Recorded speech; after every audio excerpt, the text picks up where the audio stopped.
What's going on YouTube? My name is GinJTCG or Chris, and I'm not gonna lie, it has been a minute since I have done a recording because I was prepping and preparing and getting ready for the Pittsburgh Regional Championship. And my God, was this one of the most fun weekends I think I've ever had in my life. I mean, and I'm not just talking Pokemon stuff. I am talking like just straight up like this was such an amazing experience to be a part of. So, I definitely want to I guess start before I get into like the recap and what I played and who I played against and how it went. I definitely want to start a little bit by just talking about the group I was with. I mean, this was I think like just such an amazing group of people to be a part of. If you don't know, I'm part of the Draw Pass TCG team, and here is almost the entire team, I believe. I think everyone except for one guy, if I'm not mistaken. And I mean, I met so many other amazing faces, but I really do owe a lot to the Draw Pass TCG team. We do have a YouTube channel for the team as well, so I definitely want to recommend go seeing some of their content and stuff. Many of them are YouTubers. Like we got Chef Husky over here, Bluestone TCG, Totodile Gang, Professor Gnome, and I'm Guardian. And then this is my boy Rich, who came along for the ride as well. But I mean, this group was a squad, and I owe a lot to them. So as I get into this weekend, just know that these were the guys I tested with, and they are such amazing players, amazing creators, and you should definitely go check them out as well. Also talking about Pittsburgh a little bit and just the general event itself. Before I get, I guess, entirely self-centered and talk about my run. For real, thank you to literally everyone who said hi, hung out. I mean, there were so many other like cool people I got to meet, talk to. I mean, I got to get in touch, like in person with a few other YouTubers like Control Players Unite, who I actually made a 60 card deck for so he could play in a tournament on Friday. Mega Blitz was another one. And I ran into like Raul Reddy, said hi for a second there. So just thanks to all like, the guys like that who just make this community so amazing. And more importantly, thank you to everyone who watches the channel and just, made a small effort to say hi, say what's up. Like one guy in particular, which I'll get into the match. Actually, we took a picture together and I asked for a picture as well, when we were talking too, just because that was a really cool experience for me. And I think like, it was almost kind of weird that that was like the first time I guess I was out in public and like recognized for the channel and just doing stuff like in the community. So it was really fun, and I really appreciated talking to everyone there so much. So legitimately, like from the bottom of my heart, like love you all, love this community we created, and I cannot wait to see where this channel grows. Because this is the space I think I always wanted, and it really hit me like at Pittsburgh, talking to other people that I had never talked to before, and just talking with them about their deck, asking about my deck, talking about the tournament run, the channel, what we're excited for, how is it, how everything's going and stuff. So I hope everyone had as good a time as I was fortunate enough to have as well. So now to get, I guess, entirely more self-centered and talk about the Pittsburgh run, and I guess probably the reason you clicked on this video.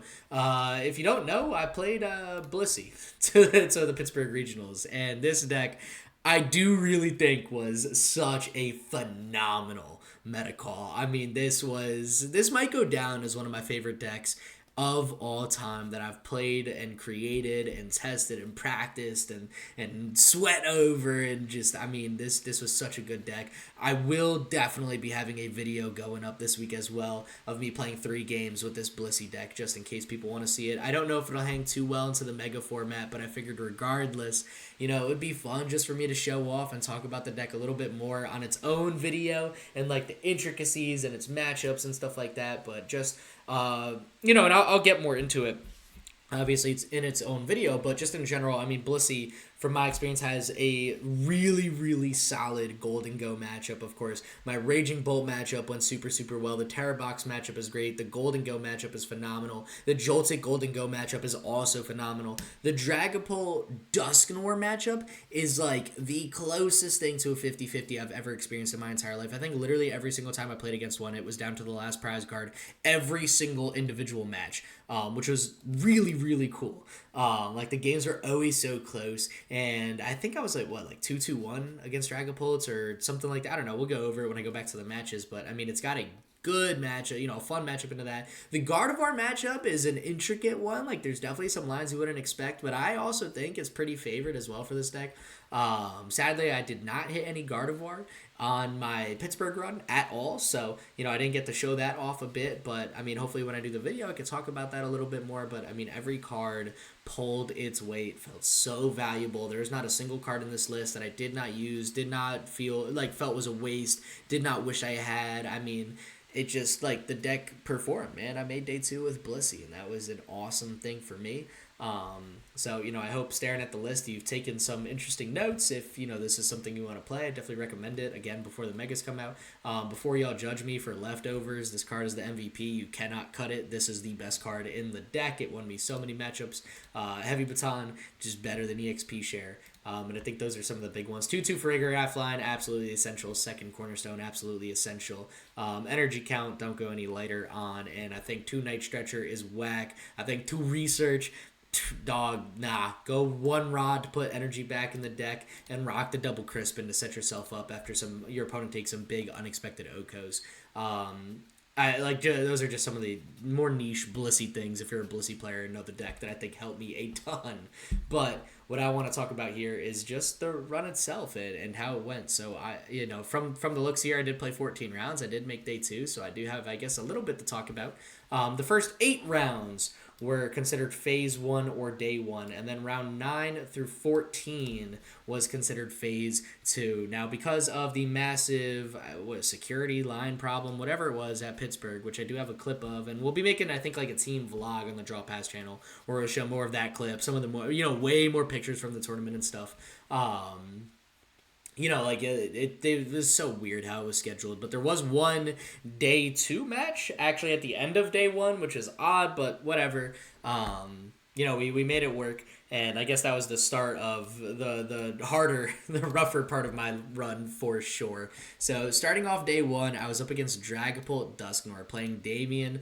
This guy was an amazing player. Like, it was a very close game. I think I kind of had the edge on him, and I think, like, one of the funniest things to me in like the middle of, I think it was like match 2, we're in the middle of playing and he's attacking my Blissey. I'm just going triple Monkey Dory pretty much every turn. I got 3 Blissey up and the guy just starts like giggling. He's like, dude, you're making me like a Blissey believer. Like, how do I even beat this? And I was super nervous going in, and hearing him be in that position where he just like had to stop his turn to laugh and like reset himself was, I guess, like reassuring to me that this meta pick wasn't insane and made me feel a little bit more confident going forward. And I think that that small interaction like helped me a lot, just regain composure and regain control. The guy was so nice. He was a really cool opponent, great to talk to. So actually I haven't really looked at anyone's record, so I'm sad to see that he did go 0-3-1 and then drop.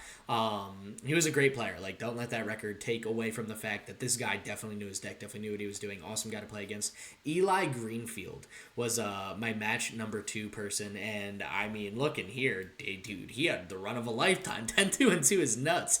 Up against Raging Bolt, I think that was the first time leftovers came up for the day. I don't remember it actually being of value any more than Ultra Ball fodder against Damien. Matchup was super close, man. I don't remember if it was I won the first round or won the second round, but I do remember I had an entire Girafarig, Farigiraf, and Psychic Energy actually prized in one of the rounds. And he definitely had the, Baby Bolt, but also the Slitherwings combo. So I lost one of the rounds off that, and I was able to regain control in, maybe it was the second match or something like that. Regardless, the third match, if I am remembering correctly, I do think with more time, I would have closed out that match, but even with the new time rules, I don't think it would have changed much. I would have needed like another maybe 5-10 minutes and like a couple turns to close out that match number 3. So, it was a longer match number 2 because Farigiraf does take a little bit of time to go through Raging Bolt because they've got so many retreat plays off Latias, and I just couldn't close out the last 3 prize cards on a turn, so I had to take the tie in match number 2, but I felt good about it. My deck performed. It was a solid match. Again, Eli was such an amazing opponent. Actually, literally all of my opponents were such nice people, but I remember having like a fun time, talking through that one, mathing it through with Eli, just his deck, pushing it to the limit, my deck, trying to just force all the pressure possible. So really solid match number 2. Definitely wasn't upset with the tie. Match number 3 was, I think, the worst possible luck I had the entire tournament. That is not to take away from Kellen at all. Kellen was one of the coolest guys I talked to, man. I mean, I ran into him a few times at day 2, and we were talking, catching up with each other, giving each other the updates after matches and stuff. I mean, he was a really, really cool guy, and Terror Box is a deck that Blissey is just ready to absolutely destroy. I was super, super prepped for that matchup. I think what hurt the most was I won match number 1. I got Farigiraf up, and I was able to take down match number 1 pretty comfortably. We scoop, we go into match number 2, and I could not find a single supporter. I didn't have the world's best opening hand, wasn't able to get a Farigiraf established, wasn't able to get energy down, couldn't find an Arvin, couldn't find an Iono, couldn't find a Crispin. I think I just found one boss, if I'm not mistaken, which really wasn't enough. And I lost match number 2. In the interest of time, I scooped pretty early to go into match number 3, just to make sure we could close it out and I could try to walk away with the win. Match number 3, starting hand, even worse, absolutely no supporters. I think in that hand I actually was able to start with Farigiraf, but I believe it got KO'd before I could evolve it because I didn't have TM Evo, I didn't have Arvin, didn't have Town Store or anything like that, so I was kind of just in a really, really bad spot. I was able to survive with Cornerstone a bit just to buy me time since the only thing that could really attack it was the Wellspring Ogre Pawn, but after 5 turns, I still had 0 supporters in play and I was just never able to establish even one Farigiraf, so I did take a pretty hard loss in match number 3, which did hurt the confidence a little bit, but I mean, we pushed back and played solid throughout the rest of day 1.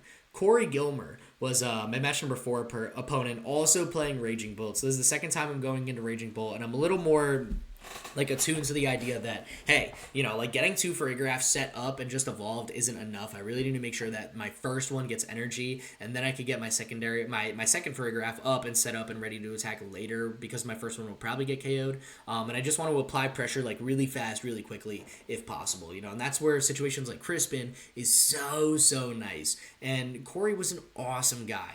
Totally leftovers fixed so much in that matchup, man. I mean, I believe it was Corey's where it was he was going in with Baby Bolt. He was really trying to set that up because that's just the smart play when you're going down for Farigiraf. You're trying to deal with the Farigiraf, but when they swing for 130 damage with, I think it's, Dragon Headbutt is Baby Bolt's bottom attack. It does 130 damage. That's 260 HP after 2 attacks, which does KO Farigiraf, and they could set it up in the span of 2 turns to take the KO if I don't have a Monkey Dory. But also, what's really nice is Leftovers heals 20, so if they attack with the 130 damage, and then I heal 20 damage, I actually do make it out because now they're doing 240 damage and not dealing with the Farigiraf there. And, if they're going with the Slither Wings or something, a Leftovers plus a Monkey Dory, which is a combo I utilized, took me out of the double attack from those two, and, was able to help me get that match number 4 win. Again, Corey was a super, super cool opponent. We were talking about different builds of Blissey, and he was like, oh, do you think Koraidon would have been better in that situation? I'm like, I'm not sure. I think just having 2 single prize attackers puts myself in a tough position no matter what, regardless of which 2 they are. But I remember Corey just being such a nice guy, really, really cool to talk to, great opponent to play against, and I was able to bring myself to 2-1-1, so I was still sitting at a pretty comfortable record. But I did know that I only had, after this matchup, it hit me. If I win, or if I lose or tie one more match, that's it. I have to win out. So it was after Corey's match where the pressure I think started to build up more on myself, and I'm like, dude, I'm 4 rounds in, I'm halfway through day 1, I have a good look at day 2. And this was at the point where I think a few people from my team had dropped out of the tournament as well, just because they had a really rough start to the day. So there was just me and 2 other guys where we had a record that totally could push it. And I felt good. I just needed to keep the confidence, needed to keep the composure, go into my next round, level-headed, clear mind, just ready, clean slate, just ready to rumble. I know my matchups, and I had to remind myself that leaving Corey's game. that this is where things are going to start to get really tricky and start to get hard. Round 5 might have been one of the coolest experiences ever. I was up against Ron on Golden Go, and I mean, this guy had all types of outs to deal with Cornerstone. He had the single prize Scizor and the single prize Golden Go, and working around both of those at the same time was a nightmare. But the coolest thing was Ron told me, like, he watches the channel, saw a bunch of my videos and stuff, and he was the first person who asked me to take a picture with him, just like, you know, like somebody watched, and that was like, just like, I'm speechless. Like, it was actually so, I don't know, like, weird to be in that situation. Like, I've asked, like, you know, YouTubers and pro players and stuff to sign a card. More than pictures, I like little cards signed by like pro players and YouTubers and stuff like that. I don't know, I think it's really cool. I get a small little collection of them. So for someone to ask for a picture from me felt super weird, because I didn't really think that I don't know, I guess I just assumed like my channel wasn't, I guess, big enough to be recognized or something like that. Like, you know, there's a clear difference between like LDF and myself, or Tricky Jim or Zool, you know what I mean? So I'm like, oh, like, you know, whatever. So for Ron, to be the first person to ask for like a picture, I was like, this is so cool. You know what I mean? And despite having all the outs to a Cornerstone, 2 just kind of ran over Golden Go, and I tried to play it smarter where I wouldn't bench both at the same time, because then Scizor would be too powerful. I would wait till one is about to get KO'd, and then I would bench the other and just get them both ready to go. And another match where Crispin, leftovers, and Monkey Dory, and bringing it back to the leftovers was so essential, because when you're up against Golden Go, 1 Monkey Dory plus leftovers, the 50 HP healed at the end of your turn is actually enough where single prize Golden Go cannot, you know, just be Night Stretchered, evolved, and KO Cornerstone. You know, 1 Monkey Dory is not enough, and oftentimes getting 2 Monkey Dories set up at the same time is too hard, because they can get single prize Golden Go up faster, and also that's 3 abilities in play, so then Scizor swings even harder. So using leftovers in that match actually was so important, arguably one of the most important ones throughout the whole day. I think there might be one more match, which I'll get to, where it was maybe more important than that one, but I mean, Ron was the nicest guy ever. It was super cool to talk to him. And, I mean, playing through round 5, you know, getting that win, I think, helped after the match with Corey, just reminding myself, hey, like, we can do this. Like, we got a chance at day 2. We're going to push it as hard as we can. Like, I know this deck, and I'm gonna take this, man. Like, I'm going to do what I can to get there. Matchup number 6 against Jaden. I'm not going to lie, that might be the closest match I think I've ever played in my life.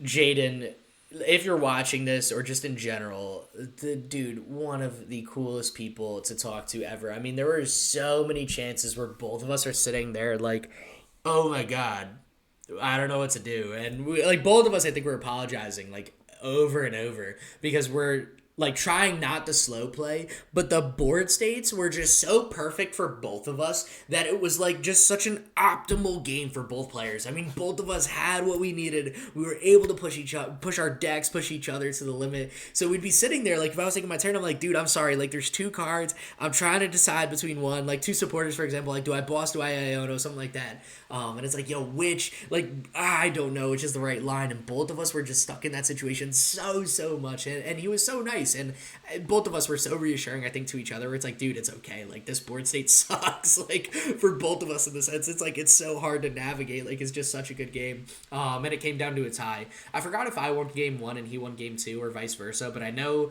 whichever happened, like, I think it was I won game 1, or I don't remember. I'm sorry. He, like, let's say I won game 1, he had 1 prize card left. And on game 2, when he won, I had 1 prize card left. Like, it literally was down. And I know when I lost, like, if he missed the boss's orders to take the last prize card on my Monkey Dory that was on the bench, if he missed it, I had boss to go around his Dragapult and take out a Jerkloak, his Monkey Dory that was on the bench. So, like, you know, I knew I had game in hand on the game I lost too. Like, and I'm sure he did on the game I won as well. Like, it was just so close. And I think it was that game where it's like, we had like a minute 45 left, or like a minute left, and I looked at him, I'm like, dude, we got a minute 45, like, one of us could try to push for the donk, but I'm legitimately down to just take the tie here and just call it even, dude. And he was like, yeah, no, absolutely. I don't think either of our decks could totally get going. I think if we went, like, if he had the world's worst hand, I think I might have been able to get the donk a little bit cleaner than Dragapult just because I do play Crispin in the deck. But like at that point, my brain was so fried because we just played two of the most intense matches in the world that I was like, I'm just ready to get a drink of water. Mind you, this whole time I had eaten nothing but a cup of yogurt. So I'm like, dude, I'm down for a tie, and he was with it. Match number 7, up against Brendan, playing Dragapult. Awesome match.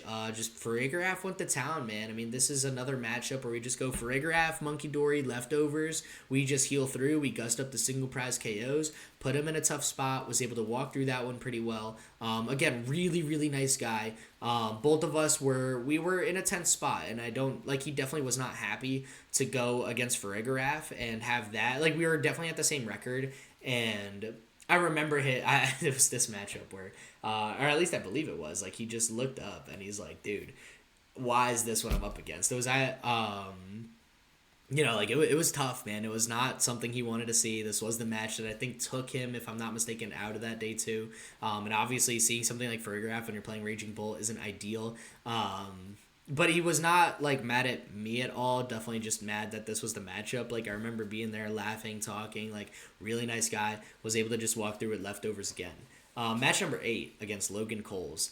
Dude, like, crazy Golden Go matchup. I won match number 1 because double cornerstone, and he, I believe, just had like a rougher start. Like, I was just able to, I had the beans in my hand. I was able to boss up Gimme Ghouls that he was waiting to use as single prize Golden Goes. I was leaving the single prize Golden Go in play, so he couldn't use it very well, like recycle the attack. I was just taking the Gimme Ghouls. I mean, he scooped. Went to game 2. Game 2, I made one of the dumbest misplays with this deck ever. I just, like, got too excited, I think, on my board state and got too ahead of myself, and I attacked a Golden Go with Demolish when I should have just passed because he played Monkey Dory as well. And it ended up coming to a spot where I actually lost the game because he was able to Monkey Dory enough damage down onto my cornerstone, and it wasn't working out well. Like, he was able to use the single prize Golden Go very well in tandem with the bottom attack where he was just leaving it on the bench because I couldn't find boss's orders, and then he was able to Monkey Dory plus swing with the bottom attack, shuffle it back in his deck. And I was like, you know what, whatever, let's just go to game 3. Game number 3, we did not have enough time to finish.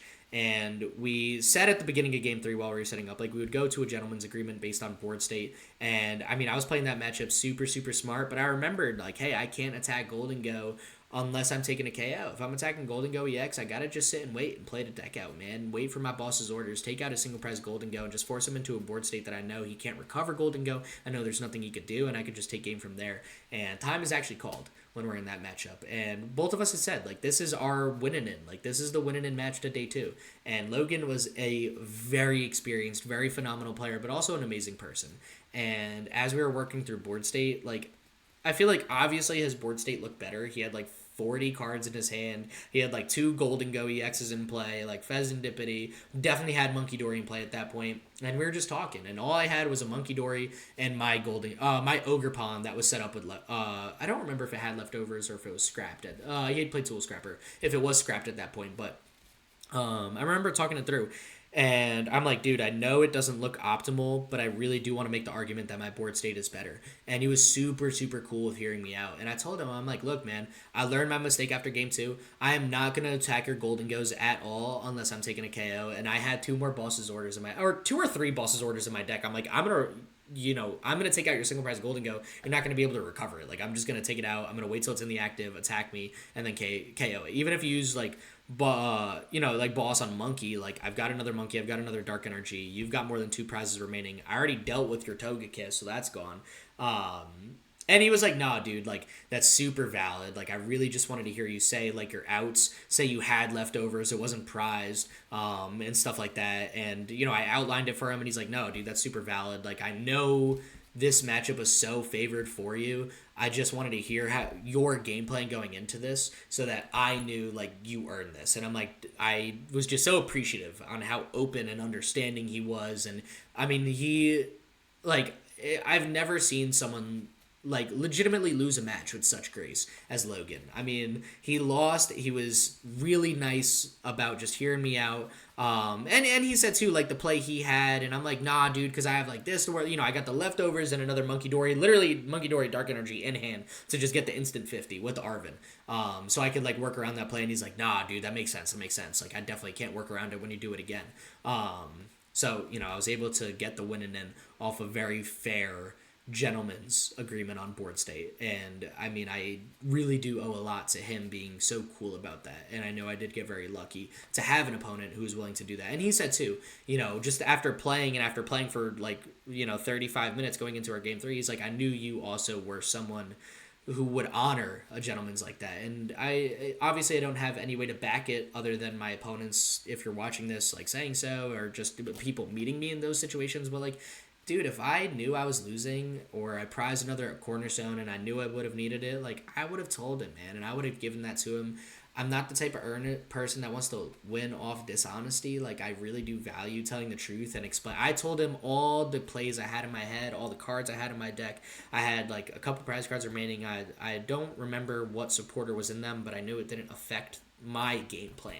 I think it was, like, an Arvin and an Ultra Ball were my last prizes at that point. And, I mean, that's what's important to me. Like, if I'm going to win, I want it to be earned. And Logan was cool about that. So I was able to go to phase 2, which was still on day 1, funny enough. And I was up against Ryan Rumble, who, dude, awesome guy. I actually watched my Crustle Master Box class, and he's playing Crustle. Had an amazing record, 9-2-3. First round into day 2, Crustle was not what I wanted to see. That is a pure auto loss for this deck. I remember had eaten nothing but a yogurt at this point, so I told him, I'm like, dude, if you could just show me your Crussels in your deck that all 3 aren't prized and you have Ascension this turn, I'm scooping going to game 2. Shows me, we go to game 2. He pulls off the Ascension, then I scoop. And that's when I tell him, like, dude, show me your Crussels off this Ascension, and I'm just scooping. I need to eat. I am starving at this. I'm exhausted. I'm hungry. I'm so ecstatic I was able to make day 2. I was a little bummed that this was my first matchup. But, I mean, dude, Ryan was such a cool guy. Told me to watch my Crussel Masterclass video. And it, like, helped him a little bit, which is super cool to hear.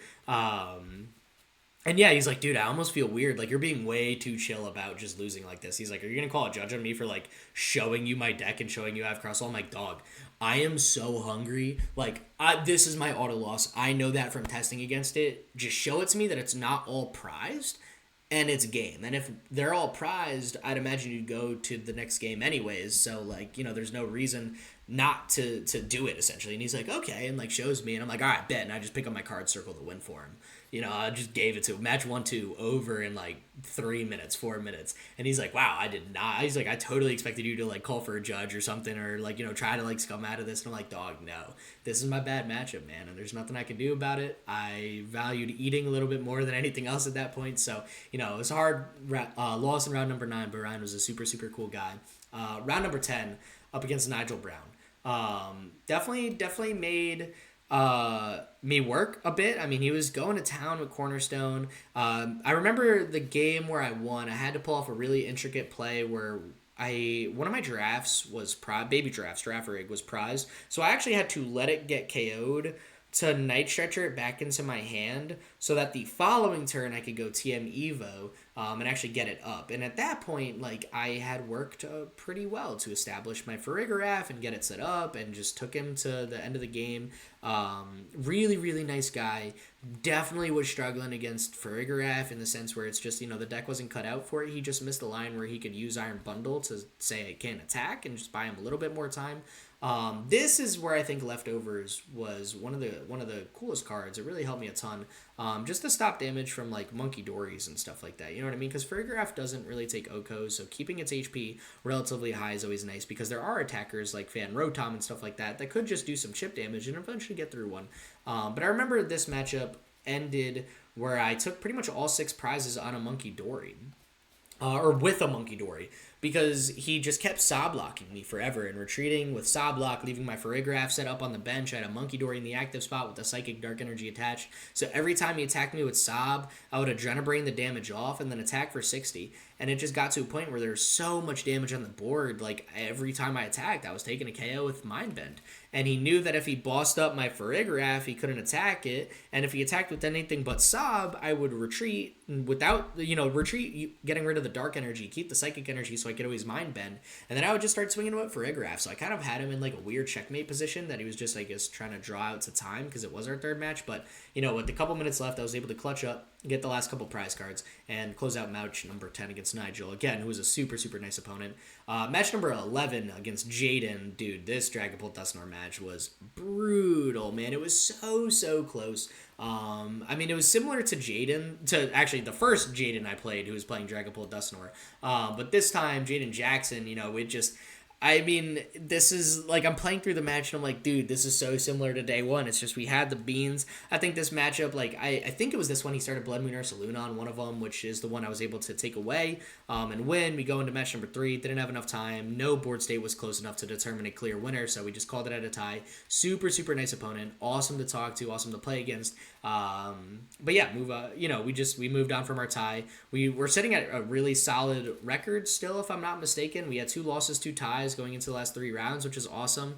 Match number 12, I go up against Jordan, who's on Dragapult Dusknoir as well, and it just got the better of me at that point.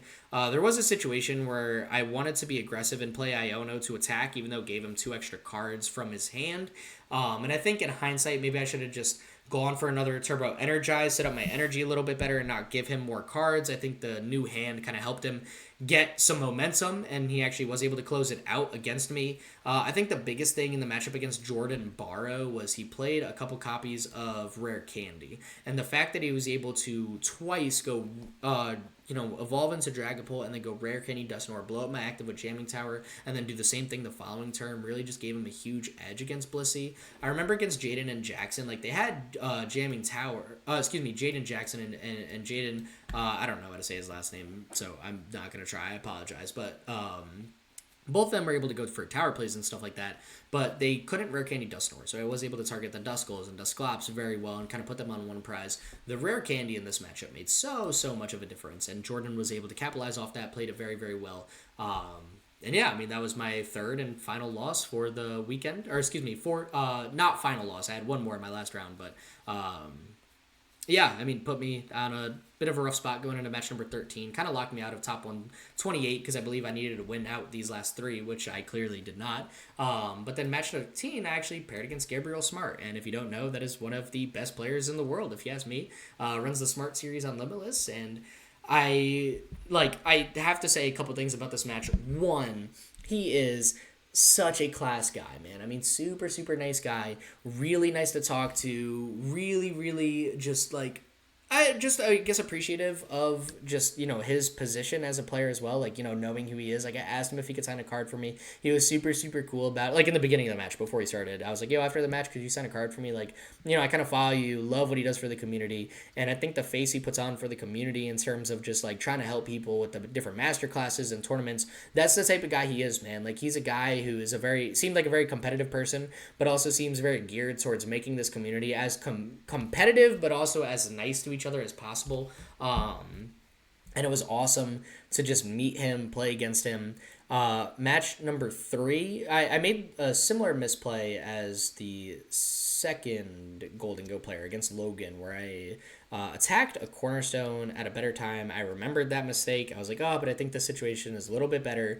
And then I realized it was a lot worse because I couldn't set up a second Cornerstone because my second Fighting Energy is prized. And I think that's why I thought I was safe to attack because, I could try to dig it out with Night Stretcher, but I just could not pull it off, could not find the cards to do it. So I scooped match number 2 going into match number 3. And in match number 3, I truly learned the difference between myself as a player and such a high caliber player such as Gabriel Smart. This guy into a matchup that I am so favored and was so confident into was making me feel like I was about to lose the whole thing. I mean, it just, the different lines he was taking to prep golden goes, prep his board state, force me into bad positions, force me into turns where I absolutely cannot attack was insane. And as we're winding down the last 2 minutes, I have 50 HP on my active cornerstone from, I think, a random Monkey Dory and the single prize golden goes attack. He had no more ways to recover. I believe it was already in the discard pile from the last like KO on it. I had a couple prize cards remaining, and he got to a board state where I was just waiting to find boss because he had his Monkey Dory in play, and I was just hoping I would top deck it and close it before anything could happen, where I would just take KO and Monkey Dory and move on. But as we got closer, he's going through his deck, and I'm looking at him, and I realize he's only got 7 cards left in his deck, and we've got like 3 minutes left. So that game ended up finishing with a couple seconds left in the round where he just decked out. And decking out a player of his caliber might have been the most stressful thing that happened that entire tournament. I felt like every time he drew a card, he was going to draw the magic card that would just blow me up and take me out and give him that win. And, you know, as he drew that last card, I looked at him and I'm like, dude, do you have anything? And he's like, nah, dude, you got it, because all I had to do was draw pass, and that was it. And that's why we're draw past TCG, I guess. I don't know. But, yeah, I mean, awesome opponent. Cannot speak as to just how good a player and how good a person he is. Gave me the win, signed a card for me, was super nice to talk to, and I moved on to match 14. Match 14, I was up against Antonios playing Roaring Moon EX, which is just another auto loss for me. I mean, there's nothing I can do about Frenzied Gouging, to be fair, playing Blissey. So, very quick 2 rounds. Pretty much just walked through me, and that was fine. We closed out. We went to the prizing together. We hung in line together at the getting our packs, because he got like in the 200s, I think his place was, if I'm not mistaken, and I was placed at 300, like 21st or something like that. So both of us had a pretty solid day 2 performance. 7-4-3 is a record I'm super proud of. It's not my best record. I mean, this is my second day 2. And it's, I guess, the worst of the 2, but I mean, the run itself felt better in the sense that I was more confident, more prepared, and I think better as a player than I was the first time I had made day 2 for sure. So, you know, just being able to go 7-4-3 at a regional of this size, make day 2, get a second, tournament up there on my Limitless page was a really cool accomplishment for me and something I'm very proud of. And just meeting all these players and having just like 35 minutes of stuff to talk about was so great and truly made me happy. It was really cool just to play Blissey into this type of tournament and do so well with it. For me, though, the luck didn't end at the end of the tournament. I did get 9 packs from coming in 321st place. When I opened the 9 packs, I was able to pull the SIR Mewtwo, Mewtwo EX, the Team Rockets one. So that was really cool. Did end up selling it, made a little bit off that. So I came out of the weekend with a amazing day 2 run, or what I felt was a great day 2 run. And then I was also, it literally says 321st place right here. Good job, Chris. That just hit me. I was able to finish with an amazing day 2 run and also go up a little bit in cash off a really cool pack that I got from a tournament. So just positive memories all around. And I guess I just want to close out the video by saying thank you again to just everyone who made this weekend possible for me. To my girlfriend for supporting me and giving me the confidence to play such a goofy deck and picking me up after some rough days playing Blissey and practicing. To my team for being just such amazing testing partners, helping keeping me geared, keeping me ready, keeping me on my toes, giving me the support, watching me in so many different games and coming up and, just making me smile, keeping me positive, as I, moved closer to, my winning in and then moved through day 2. Shout out to the Draw Pass team. Definitely go check out the Draw Pass channel as well as their channels individually. I'm sure they're all doing their recaps right about now as well. And thank you to my opponents for just being literally the nicest 14 people ever. And thank you to everyone who just came, said hi. I got a chance to talk to. I mean, it was amazing. So thank you all so much for this experience. Again, I want to try to put together a little vlog recap with just a mashed uploads of all the pictures and little videos and clips and stuff we took from the weekend on the Draw Pass channel. So, definitely stay tuned for that. And yeah, with that being said, I hope everyone is doing amazing. Cannot wait to see you all at Milwaukee for whoever's going to be there. I still have no idea what I'm going to play, so I'll hopefully be working through that pretty soon. But with that being said, I hope everyone's doing amazing. Thank you so much for just building the community that I just absolutely love to be a part of. Stay epic. Peace.